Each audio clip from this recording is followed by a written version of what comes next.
Sí, doctor, sí se ve.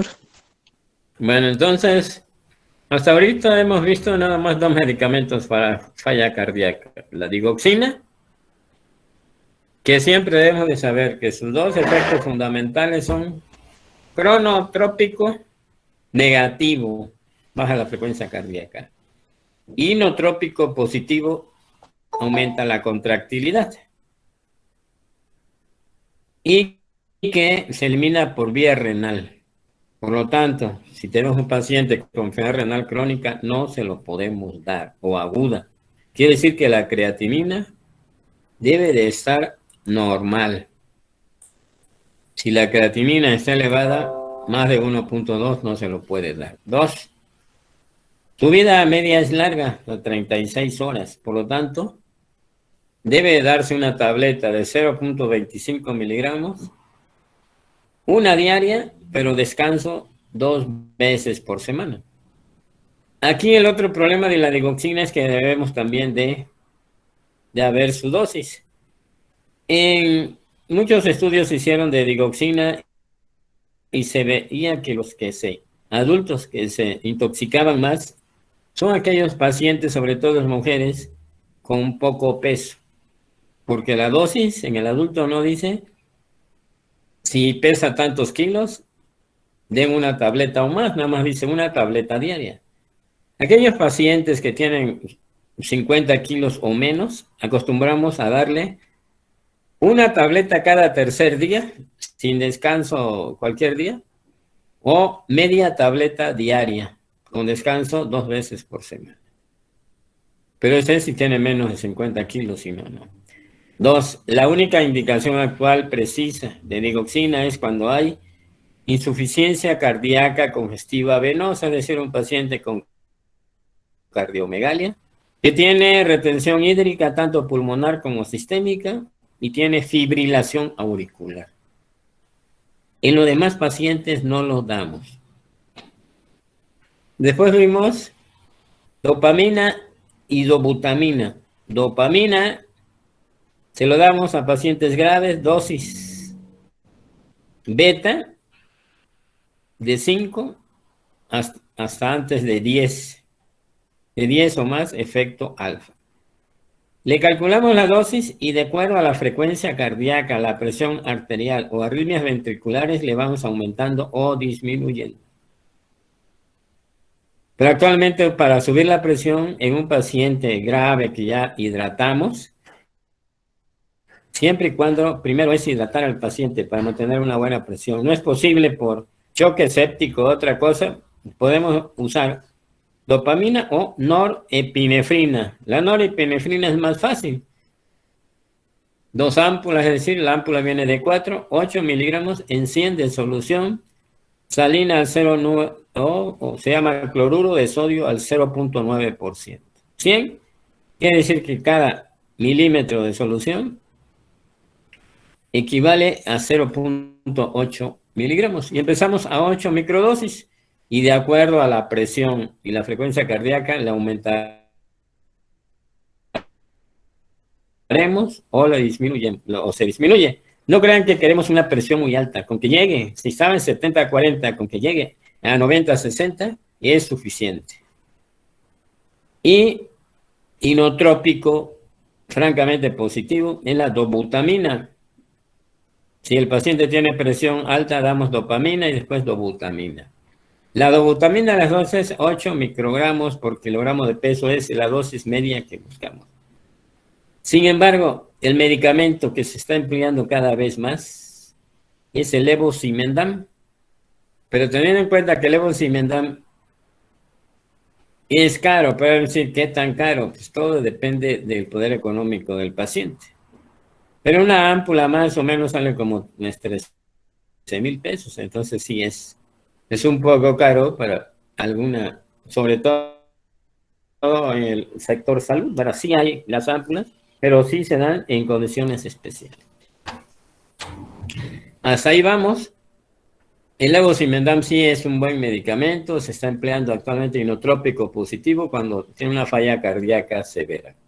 Grave, es decir, cuando la fracción de expulsión está cercano a 70 o menos.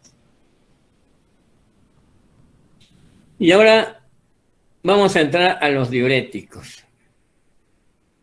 También decimos que la digoxina y los nitratos mejoran la calidad de vida, pero no la sobrevida, no viven más.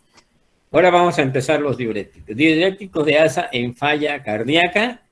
Estamos hablando falla cardíaca, pero que no tienen lesión renal aguda, es decir, o enfermedad renal crónica, que no tienen, que la función renal está normal. No confundir en otros casos. El diurético de elección son los diuréticos de asa. Y el clásico que siempre hay, el más barato de todos, furosemide.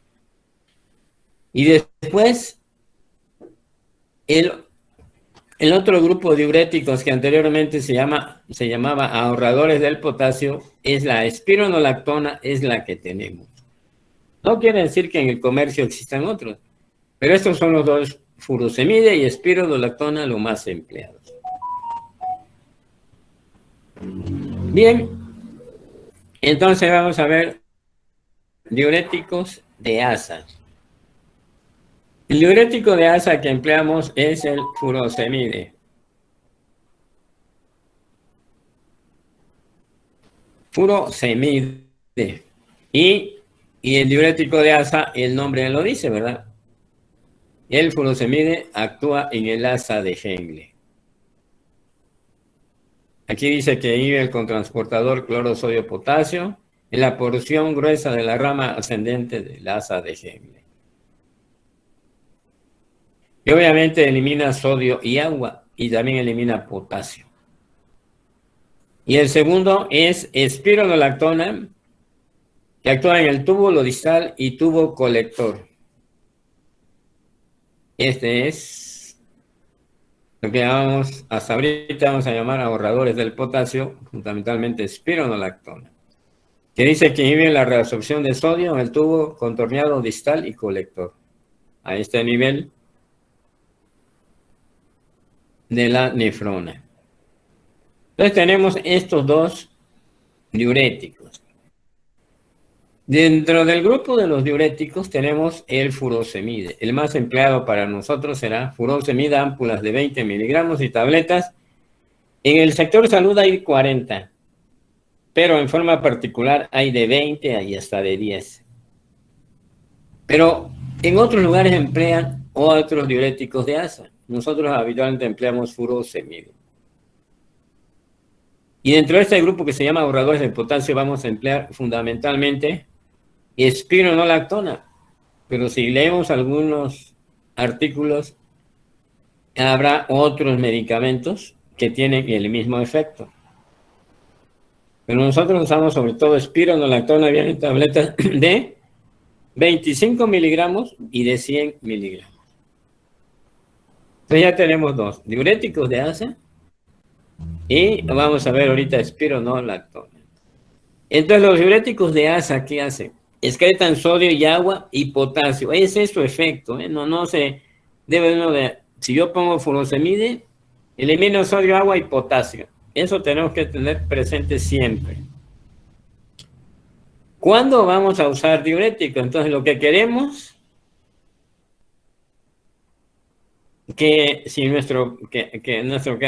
queremos que este medicamento actúe, ¿cuándo va a estar indicado? Si mi paciente tiene retención hídrica, tanto pulmonar o sistémica, le voy a dar furosemide. ¿Para qué es? Para eliminar el exceso de líquido. Quiere decir que mi paciente tiene edemas, a lo mejor tiene ascitis, derrame pleural. Es un diurético de asa. Pero si tiene estertores crepitantes en falla cardíaca, hay congestión pulmonar, mayor cantidad de líquido a nivel del pulmón, por lo tanto le voy a dar un diurético de asa. Si mi paciente no tiene retención hídrica pulmonar o sistémica, lo que llamamos clásicamente congestión pulmonar o sistémica, no está indicado el furosemide. El furosemide es para sacar agua, sodio y potasio. ¿De acuerdo? Eso es lo que debemos de hacer, lo que debemos de saber en relación a los diuréticos de ASA. Fíjense que son los diuréticos son los fármacos más eficaces para el alivio de los síntomas. ¿Qué síntomas? Congestión pulmonar o sistémica, es decir, si tiene mayor retención hídrica a nivel pulmonar o sistémico, es el que vamos a emplear. ¿Cuál? Furosemide. Mejoran el pronóstico, ¿no? Pero el paciente se siente mejor. Recordar siempre, furosemide elimina sodio, potasio, sodio, agua y potasio. Y obviamente esta es una pregunta rara, pero no me pregunten una respuesta cómo actúa.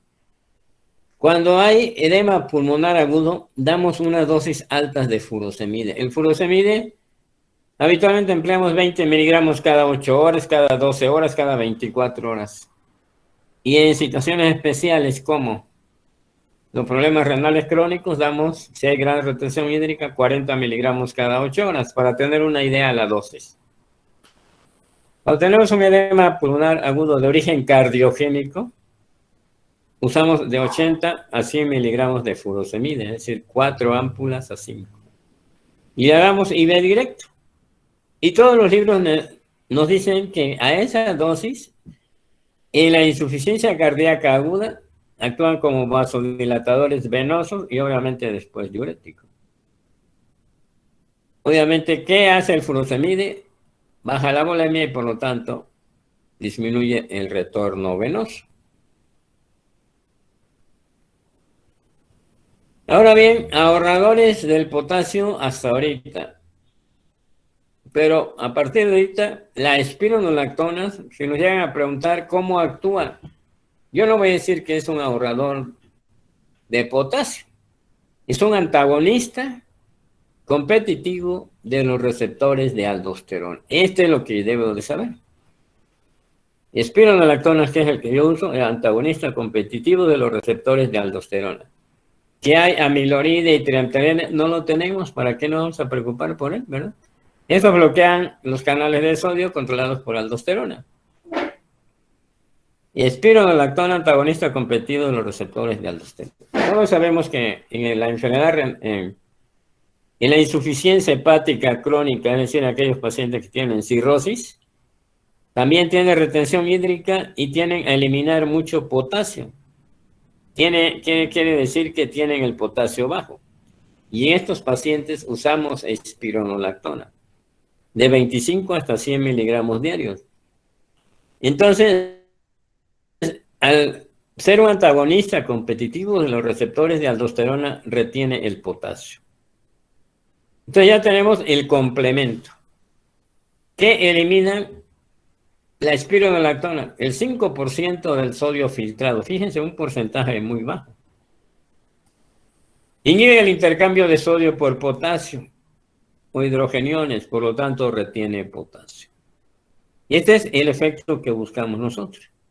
Es cuando me dicen, ¿qué es la espironolactona? Antagonista competitivo de los receptores de aldosterona.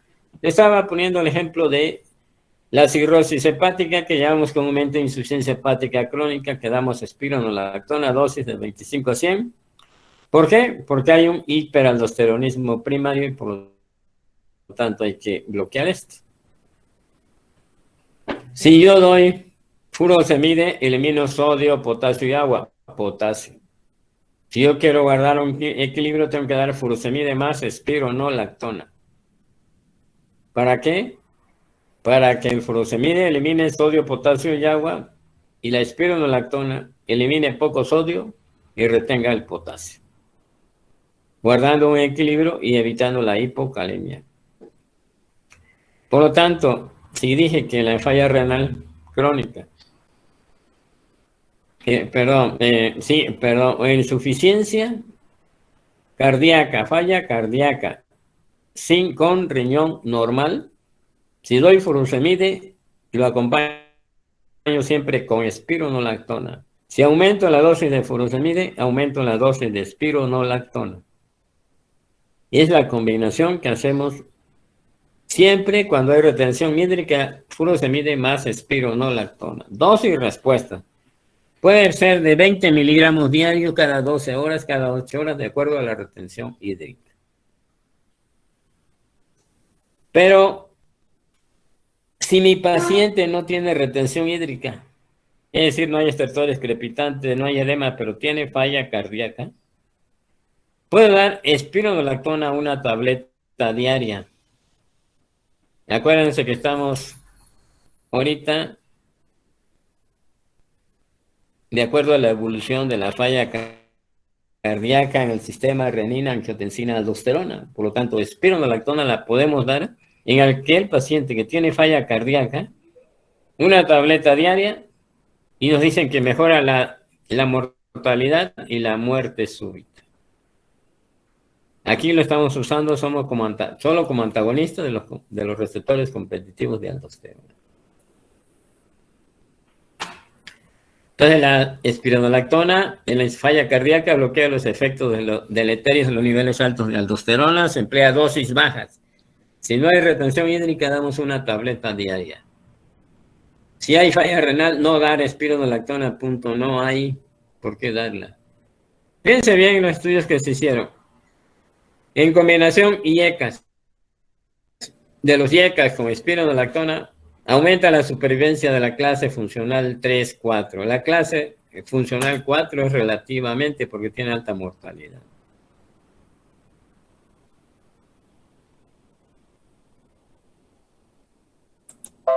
Entonces la pregunta sería, ¿cuándo voy a dar furosemide más espironolactona en falla cardíaca que tenga función renal normal? ¿Cuándo lo daré?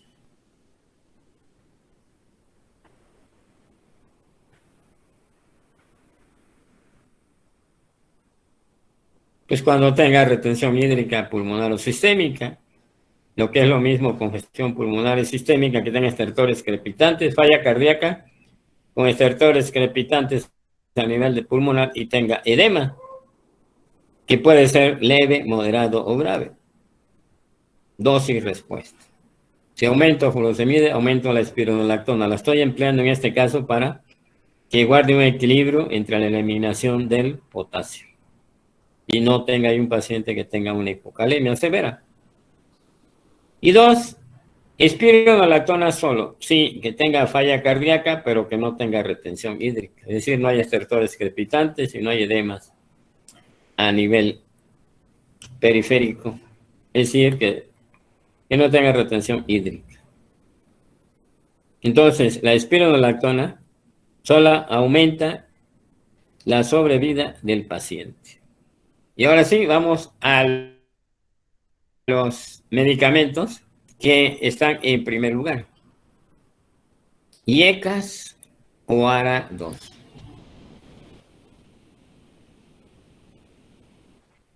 Los IECAS, los beta bloqueadores y la espironolactona constituyen los pilares del tratamiento actual de la falla cardíaca. Sin embargo, si tiene retención hídrica, le agrego furosemide. Entre mayor dosis de furosemide, mayor dosis de espironolactona. ¿Puedo agregar la digoxina? ¿Sí o no? Tiene insuficiencia cardíaca congestiva venosa más fibrilación auricular y no hay respuestas, se lo puede dar. ¿Puedo dar vasodilatadores de predominio venoso? Sí, siempre y cuando el paciente tenga isquémico y tenga dolor de tipo isquémico en algún momento del día o de la noche. Pero siempre voy a pensar en IECAS, beta bloqueadores y espironolactona. Falta hablar de IECAS y beta bloqueadores. De los grupos del IECAS, fíjense, existen actualmente varios subgrupos. El que se ha empleado y se ha estudiado muy bien en falla cardíaca es el captopril y enalapril. Entonces, si yo hablo de falla cardíaca, voy a hablar de que le voy a dar captopril o enalapril. Todos los medicamentos que estamos dando es falla cardíaca con disfunción sistólica, es decir, falla cardíaca con fracción de expulsión baja. Entonces, captopril y enalapril. ¿Pudieran ser mejor los otros medicamentos nuevos de los IECAS? Probablemente sí, pero los estudios se han hecho con captopril y enalapril, por eso se siguen empleando.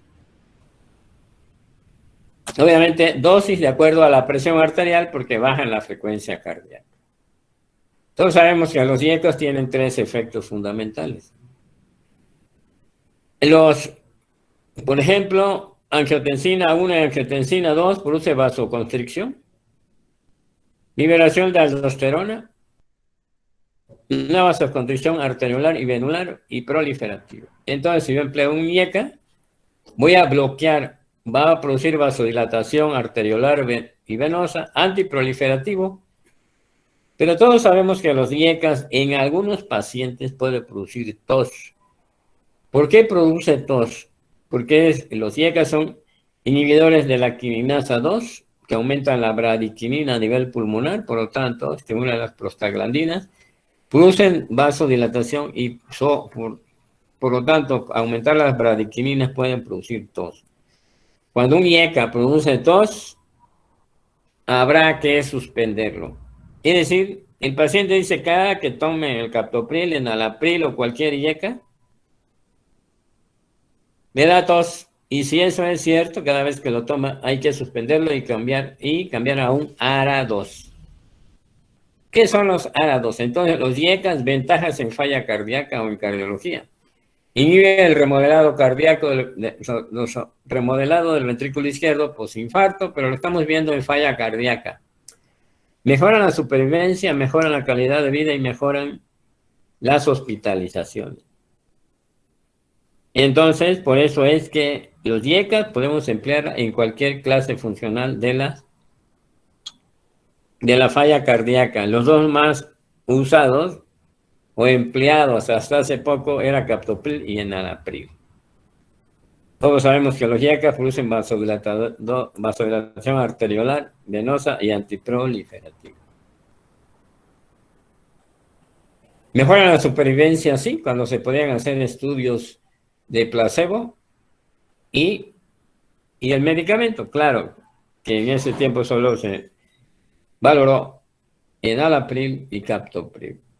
El efectos indeseables de los IECAs producen tos. Si se producen tos hay que suspender.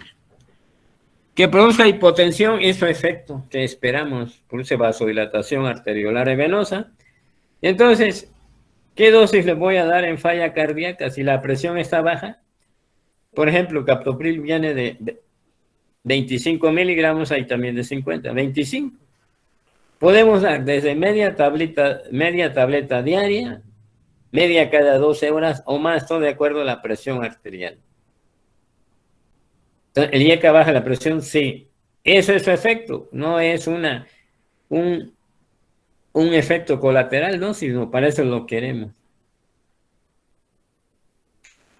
Y el problema de los IECAs o ARA2 es que elevan el potasio cuando hay enfermedad renal crónica o aguda. Por eso debemos de emplearlo siempre y cuando el potasio no esté arriba de 5. ¿Por qué? En condiciones normales no eleva el potasio. Pero cuando hay falla renal sí se puede elevar en forma importante. Y en los diabéticos, los IECAs y los ARA2 nos dicen que son los preferidos porque son, así entre comillas, nefroprotectores. Su contraindicación: 1, si produce tos hay que suspenderlo. 2, si el paciente tiene estenosis de la arteria renal bilateral y embarazo, no se dan IECAs ni ARA2. Un momentito. Ahí voy, hija. Ahí voy.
Bueno, una interrupción. Ahorita seguimos. Entonces, IECAS, resumiendo, ¿cuál es su efecto? Vasodilatación arteriolar y venosa y antiproliferativo. Contraindicaciones: puede producir tos, y si produce tos hay que suspender el IECA. Eleva el potasio cuando hay falla renal, si no, no la eleva. En los pacientes que tengan edema angioneurótico, de preferencia no darlos. Contraindicaciones absolutas: embarazo y estenosis de la arteria renal bilateral. Y la insuficiencia cardíaca, ¿en qué clase funcional la podemos dar? En cualquier clase funcional. Y es útil en los pacientes, sobre todo diabéticos, porque nos dicen que disminuye la microalbuminuria. ¿Cuál es la diferencia entre los IECAS y los ARA2? Los ARA2 son todos los que conocemos como losartán, que fue el primero. Losartán. Actualmente en el sector salud tenemos también el telmisartán. También está el ibersartán. Y hay otros terminados en tan, pero son los tres más comunes. Losartán, telmisartán e ibersartán. El telmisartán hay de 40, hay de 80 y de plus, ¿qué quiere decir? Que hay de 80 más hidroclorotiazida. Pero eso es para la presión arterial. ¿Cuál es el ARA2 que se ha empleado más en falla cardíaca? Son dos. Uno, se pensó con el losartán. El losartán se ha estudiado mucho cuando hay falla cardíaca. Y en Europa se ha estudiado mucho el valsartán. Valsartán, y ahorita lo vamos a comentar. Entonces, los ARA2, ¿qué hacen los ARA2? También se llaman antagonistas de los bloqueadores de los receptores AT1. ¿Por qué? Porque la angiotensina 2 tiene dos tipos de receptores, AT1 y AT2. Los AT1 usan vasoconstricción y acción antiproliferativa. Por lo tanto, al bloquearlo, sus efectos predominan. Los AT2 producen vasodilatación y acción antiproliferativa. Quiere decir que baja la presión arterial y antiproliferativa. Baja vasodilatación arteriolar, venosa y antiproliferativa. Ventajas de los ARA2 sobre los IECAS. Sus ventajas son los siguientes. Uno, no produce tos. Es la única ventaja. ¿Elevan el potasio cuando hay daño renal? Sí. Bloqueadores de los receptores AT1 en su supervivencia, el más empleado fue losartán. Mejoran los síntomas y también la sobrevida. Por lo tanto, ustedes están viendo que los medicamentos que mejoran la calidad de vida y la sobrevida, tenemos IECAS o ARA2, nunca los dos, uno u otro. ¿Qué preferimos en falla cardíaca? Captopril o enalapril. Y si no, damos un losartán. Pero actualmente se está dando sobre todo el valsartán. Beta bloqueadores. Los beta bloqueadores todos sabemos que bloquean pues, los receptores beta. Y los que llamamos cardioselectivos bloquean fundamentalmente los receptores beta 1 a nivel cardíaco. Es decir, sus dos efectos fundamentales son cronotrópicos e inotrópicos negativos. Y el prototipo pues, se llama metoprolol. Fíjense en cardiología, los beta bloqueadores se pueden dar en cardiopatía isquémica, infarto del miocardio, en falla cardíaca 2 y 3, nunca en la 4. Dicen que disminuye la dilatación del ventrículo izquierdo cuando este no es muy importante. Mejora la fracción de expulsión del ventrículo izquierdo, disminuye obviamente el consumo de oxígeno del miocardio y disminuye la dilatación del ventrículo izquierdo. Disminuye el consumo de oxígeno del miocardio. Entonces, de esto, ¿cómo actúan los beta bloqueadores? Entonces, los beta bloqueadores producen un bloqueo competitivo de los receptores beta 1, fundamentalmente a nivel cardíaco, vía AMP cíclico, disminuye la entrada de calcio a la célula y por lo tanto son inotrópicos negativos. Entonces se preguntarán ustedes, ¿por qué voy a dar un medicamento que inhibe la contractilidad si mi paciente, estoy hablando de falla cardíaca donde la contractilidad está disminuida? La pregunta es correcta. De los beta bloqueadores, hay 3 que se han estudiado bien en falla cardíaca. De los cardioselectivos tenemos el metoprolol, es el más empleado, el más barato. Y el otro que se ha estudiado bien es el bisoprolol. El bisoprolol, ¿cuál es nuestro problema? Que no lo tenemos en México, es difícil de conseguir. Por eso mejor usamos metoprolol. El atenolol es parecido al metoprolol. En el sector salud damos metoprolol y a nivel comercial a lo mejor le dan atenolol, tenormin. Entonces, 3 beta bloqueadores que se han estudiado bien en falla cardíaca. Metoprolol, que lo podemos conseguir en cualquier momento, es el más económico y efectivo. Bisoprolol, que es difícil de conseguir. Y otro beta que no es cardioselectivo. Es beta más alfa 1. Quiere decir que es el carbedilol. Bloquea los receptores beta más los alfa 1. ¿Qué quiere decir? Que es inotrópico y cronotrópico negativo. Pero también produce vasodilatación. Por eso el carbidolol, a veces preferido por algunos, con el medicamento de elección en la falla cardíaca. Carbedilol. Entonces, metoprolol, carbedilol y bisoprolol. ¿Por qué bisoprolol a lo último? Porque ese más no lo tenemos nosotros. Metoprolol, carbidolol, bisoprolol. Pero entonces, ¿cuándo vamos a emplear un beta bloqueador? Dice que inhibe la cardiotoxicidad de las catecolaminas. ¿Qué quiere decir esto? Que ya dijimos que cuando hay falla cardíaca, se libera noradrenalina y adrenalina y aumenta la frecuencia cardíaca, las resistencias periféricas, vasoconstricción periférica, y por lo tanto el paciente tiene taquicardia y una vasoconstricción periférica. Y si estos medicamentos inhiben la cardiotoxicidad de las catecolaminas, de aquí está la respuesta. Si mi paciente tiene una frecuencia alta, el metoprolol va a bajar la frecuencia cardíaca, por lo tanto disminuye el consumo de oxígeno del miocardio. Y entonces, muy sencillo, si tenemos efectos secundarios a la liberación de catecolaminas, debemos de bloquearla, si no, no. Otra indicación precisa de los beta bloqueadores son en cardiopatía isquémica, falla cardíaca con cardiopatía isquémica. ¿Por qué?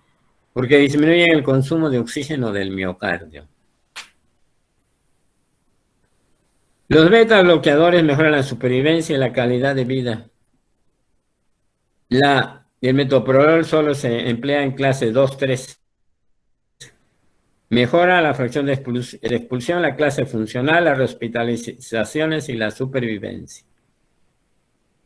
En cambio, el carbidolol, fíjense, se puede emplear en clase funcional 2-4.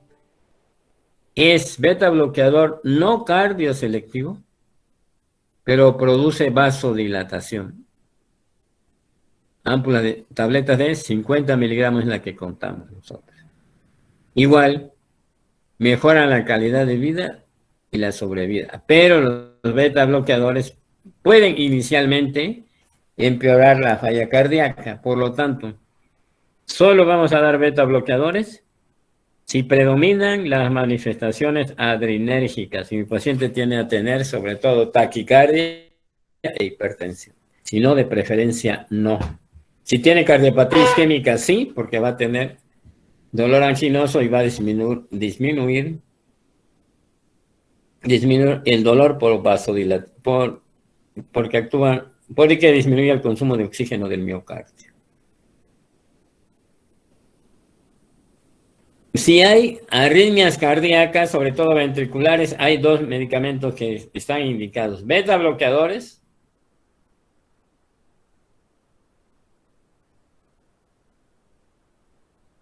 carbidolol o la amiodarona. ¿Qué otras medidas pueden emplearse si el paciente tiene una falla cardíaca con función de expulsión de 35? Tiene extracisios ventriculares, falla cardíaca de 3 a la 4, se puede poner un desfibrilador automático implantable. Es decir, cuando hay arritmias ventriculares y hemos detectado taquicardias ventriculares. Y por último, tenemos la resincronización cardíaca. Es un marcapaso. ¿Qué pasa? Primero, cuando tengo falla cardíaca y hay bloqueo completo de la rama izquierda del haz de His. Primero se contrae el ventrículo derecho y después el izquierdo. Y entonces este asincronismo entre los ventrículos baja el gasto cardíaco, es decir, la fracción de expulsión. Para poder resincronizar los dos ventrículos, que los dos ventrículos latan al mismo tiempo, que es lo normal, se le pone un aparato que se llama resincronizador cardíaco, que es como un marcapaso. Un electrodo ventrículo derecho, otro en el izquierdo, y la computadorcita que tiene contrae los ventrículos al mismo tiempo. ¿Cuál es el problema de estos aparatos? El costo, que es bastante elevado. La resincronización cardíaca mejora la sobrevida, clase funcional, la tolerancia al ejercicio y la calidad de vida. La tendencia actual es poner un desfibrilador con resincronizador, pero este aparato obviamente sale muy caro. Entonces vamos a concluir el tratamiento de falla cardíaca. Si ustedes ya tuvieron la oportunidad de ver el video de la plataforma que le he estado mencionando, ¿verdad? El CTO, nos dicen que el medicamento de elección es el sacubitril con valsartán. ¿Lo disponemos en México? Sí. A nivel comercial sí hay. Le damos una tableta cada 24 horas o cada 12 horas de acuerdo a la presión arterial. El valsartán es un derivado de los ARA2, que es el que se ha empleado sobre todo en Europa. En México también se emplea ya muchísimo, pero de forma particular. Y en el sector salud no hay. Y el sacubitril es un medicamento que de alguna manera actúa. Haz de cuenta que como si fuera